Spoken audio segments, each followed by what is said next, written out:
Welcome back to Corner Coffee. Grab your mug, settle in. It's just us this morning. I'm Ava, and along with Cricket, we spend so much of our lives leaving digital footprints, posts, photos, and short updates that eventually get buried by an algorithm.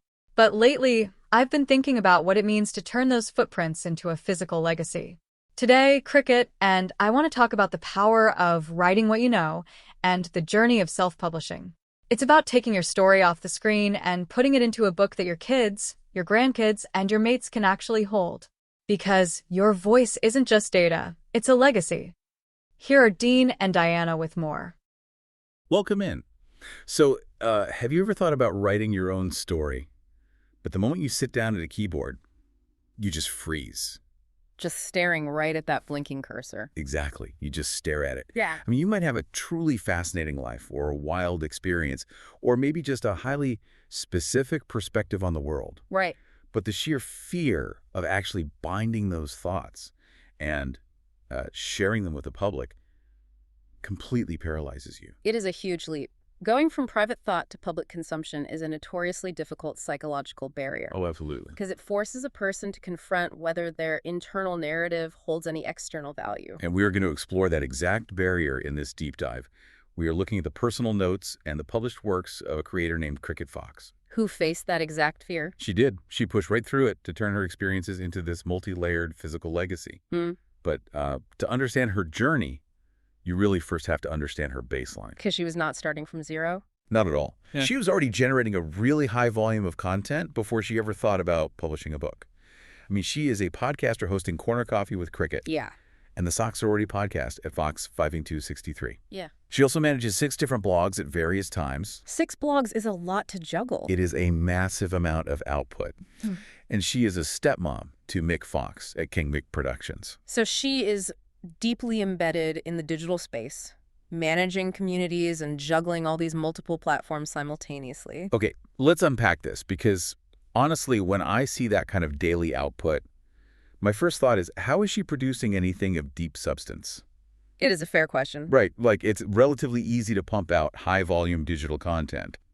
But transitioning that scattered digital energy into a self-published book is a completely different beast.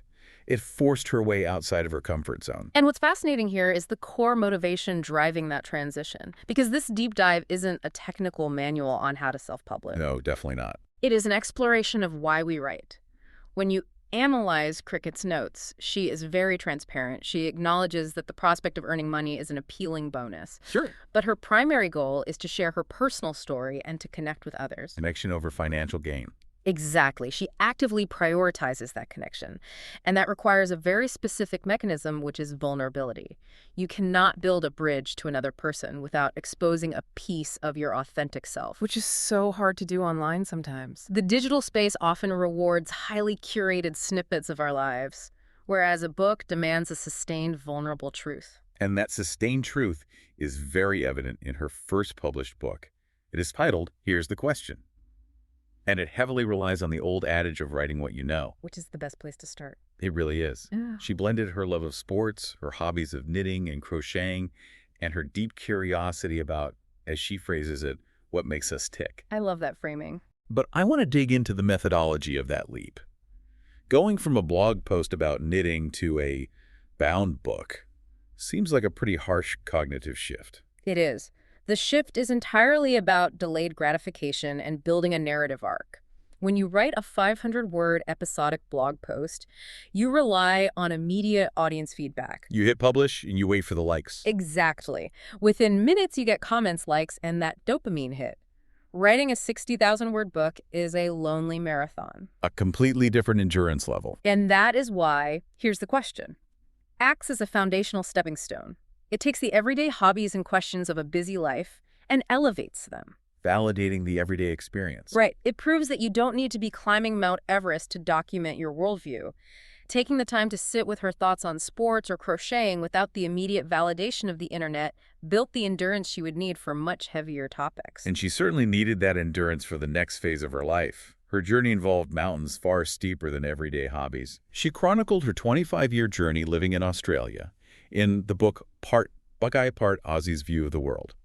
And the cover of this book features a quote that really anchors the text. It sets the tone perfectly. It reads, "When life's journey gives you ups and downs, it's what you do next that changes everything." That phrase, what you do next, is the operative concept here. How so? It implies active participation in the aftermath of a crisis rather than passive victimization. And the crises she details in this text are severe. She writes about surviving 2 separate fights with cancer. She documents losing the love of her life. Unimaginable grief. And she grapples with the stark realization that she is fundamentally not the same person she was when she arrived in Australia 2.5 decades ago. Mm-hmm. But I have to ask, isn't there a psychological risk there? In what sense? Sitting down in an empty room to relive dual cancer diagnoses and profound widowhood on the page, doesn't that just re-traumatize the writer? It can if it's done without intention, but what we see in Crickett's work is a psychological concept known as narrative repair. Narrative repair. Yes. When someone experiences back-to-back life-altering events like major health scares and the loss of a spouse, the timeline of their life is shattered. The future they planned no longer exists. It is just wiped out. Exactly. So documenting that trauma allows a person to literally rebuild their identity page by page. It helps them map out who they were before the crisis, what specifically happened to them, and who they are forced to become in the aftermath.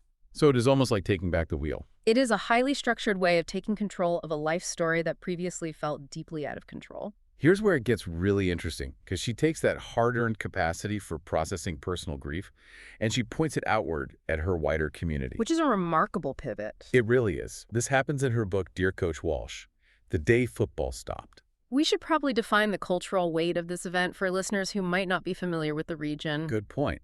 This book is set in Adelaide, South Australia, and it centers on a local footy club. We are talking about Australian rules football. Which is a huge deal. Oh, in a city like Adelaide, it is not just a weekend hobby. It is a deeply ingrained civic religion. That context is crucial for understanding the impact. Because the book documents the healing of this beloved club after the sudden tragic loss of their coach. It was one of the darkest days cricket experienced in Adelaide. A truly communal tragedy. And there's a specific detail in the sources regarding this collective tragedy. Someone asked Cricket how she could possibly know exactly how the club and the fans were feeling in the wake of this loss. And her answer is so striking. It is just 6 words, she said, because I feel the same way. That 6-word response bridges the entire gap between the individual and the collective. It does. Personal grief, when properly processed, can be channeled to articulate the grief of an entire community. Cricket had already done the grueling work of processing her own individual traumas. The health battles, the widowhood. Right. She had developed a highly refined emotional vocabulary. Because of that, she could look at a grieving football club and a grieving city and translate that heavy, complicated communal emotion into words. She made the deeply personal, profoundly universal. Exactly. It is a fascinating pivot, taking her internal narrative repair and applying it to a whole city. But it's equally fascinating that after doing all this heavy autobiographical work, she decided to completely abandon her own reality. She really switched gears. 3 of her 4 published books drew inspiration directly from her blogs. But for her next project, she stepped entirely out of her established box to write a fiction book called Protecting Bridgeport Secrets. A total departure from the mechanics of memoir. The premise of this fiction project focuses on a character named Madison. Madison holds a life-shattering secret that she has protected her entire life, and the tension revolves around the threat of that secret being exposed. It sounds compelling. It does. But I want to look at the technical leap required here. Writing about your own grief is incredibly hard. But what makes writing a character like Madison so mechanically difficult for a first-time fiction author? It requires an entirely different technical toolkit. In a memoir, your primary tools are memory and internal monologue. You are translating things that already happened. You already know the ending. Right. In fiction, you are responsible for world-building pacing and character agency. Cricket explicitly noted that she had never written dialogue before. That is a massive hurdle. Think about how difficult it is to invent a conversation between 2 people that sounds natural, reveals character traits, and advances a plot all at the same time. She had never constructed fictional characters from scratch before. I imagine the temptation to just fall back into writing what you know would be incredibly strong. Nobody likes being a beginner at something, Especially when they are already established in another format. Being a beginner is uncomfortable. but she pushed through it. She leaned right into it. She specifically noted her love for the research phase of this fiction book. It highlights a critical takeaway for anyone listening.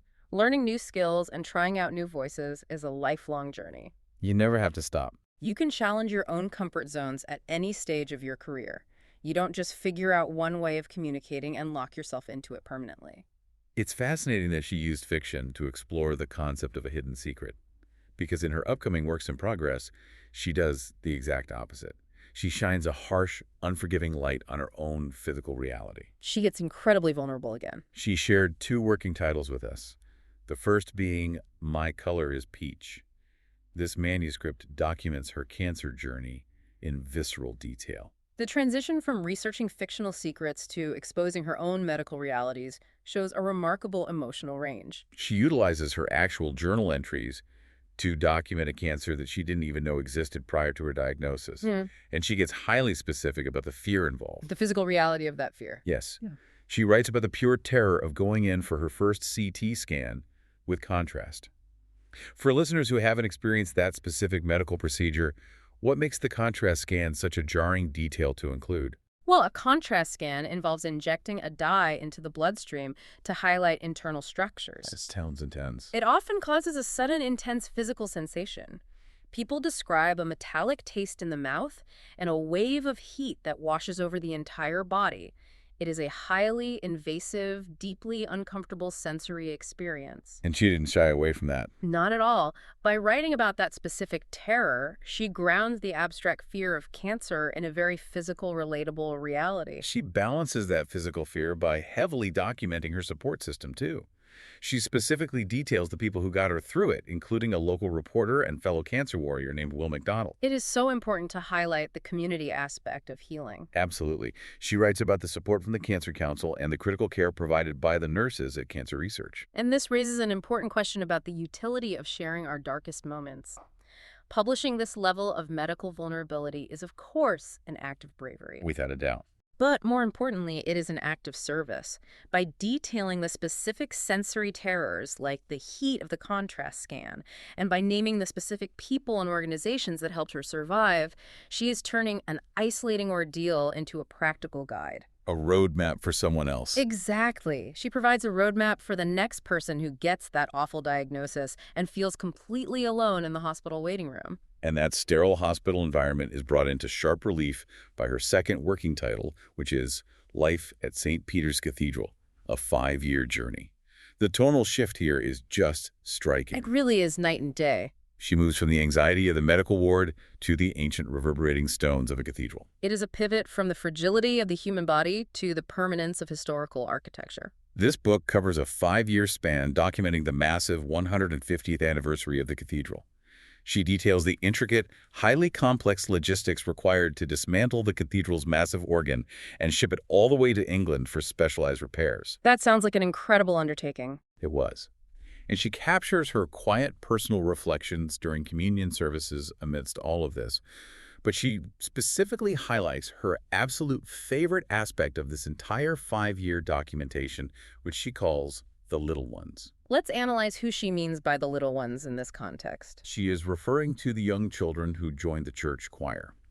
She writes about how these kids brought a vibrant, youthful exuberance into these ancient, solemn walls. The contrast there is beautiful. It is. She places this massive historic organ being shipped across the world for preservation right next to these brand new kids finding their voices. If we connect this to the bigger picture, this upcoming cathedral book perfectly encapsulates Crickett's overarching mission as a writer. How so? Think about the juxtaposition she is documenting. On one hand, you have the meticulous preservation of ancient tradition, sending a historic instrument across the globe to ensure it survives. The deep history. Exactly. On the other hand, you have the young choir members. They are the literal embodiment of the church's future. By placing those two elements side by side, she is actively constructing a bridge across time. Ensuring the past meets the future. She is doing the work to ensure that the history is remembered while simultaneously celebrating the new life that will carry that history forward. So what does this all mean? We've traced a path from blog posts about knitting through the narrative repair of a cancer diagnosis into the collective grief of a local footy club.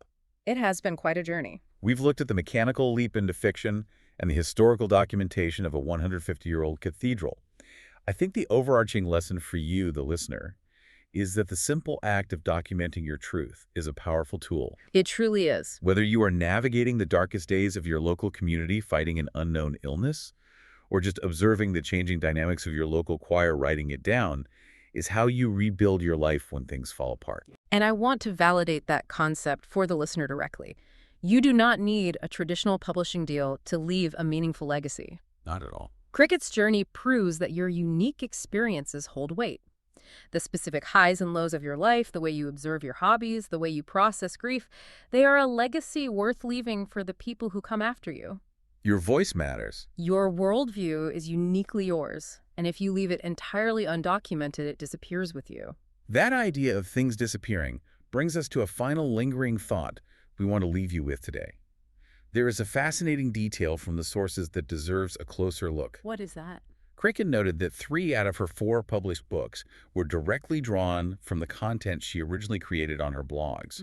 She took digital text and went through the painstaking process of converting it into physical-bound books. And this raises a crucial question for all of us living in this era of constant digital output. We document almost everything digitally now. Everything goes online. We leave our thoughts, our major milestones, and our daily observations scattered across various blogs, social media platforms, and cloud servers. But those digital footprints are inherently fleeting. They are. Servers crash. Companies go bankrupt. Passwords are forgotten. If the internet were to somehow disappear tomorrow, what physical permanent legacy of your life's journey would actually remain for the little ones coming after you? It really makes you think. Are we only truly securing our history when we take our digital lives and bind them into something physical, just like Cricket Fox did? Think about the permanence of your own story the next time you hit post. Thank you for joining us on this deep dive. We'll see you next time. So, thank you, Dean and Diana, for that insight into what can be a huge step outside the comfort zone for anyone. Writing what you know sounds simple, but when you decide to take those words off a screen and put them into a book, into a physical legacy, it's a vulnerable place to be. But as we've talked about today, it's in that space outside the comfort zone where the most important work happens. It's where we stop being just digital footprints and start being a permanent part of the story we're leaving behind. I couldn't have taken that step without a team like this one, and I hope today's episode encourages you to take a step toward your own legacy, too. Thanks for joining me for this double shot of Corner Coffee. I'm Ava, and along with Cricket, thanks for taking time out to listen. Take care of yourselves, and keep writing your truth.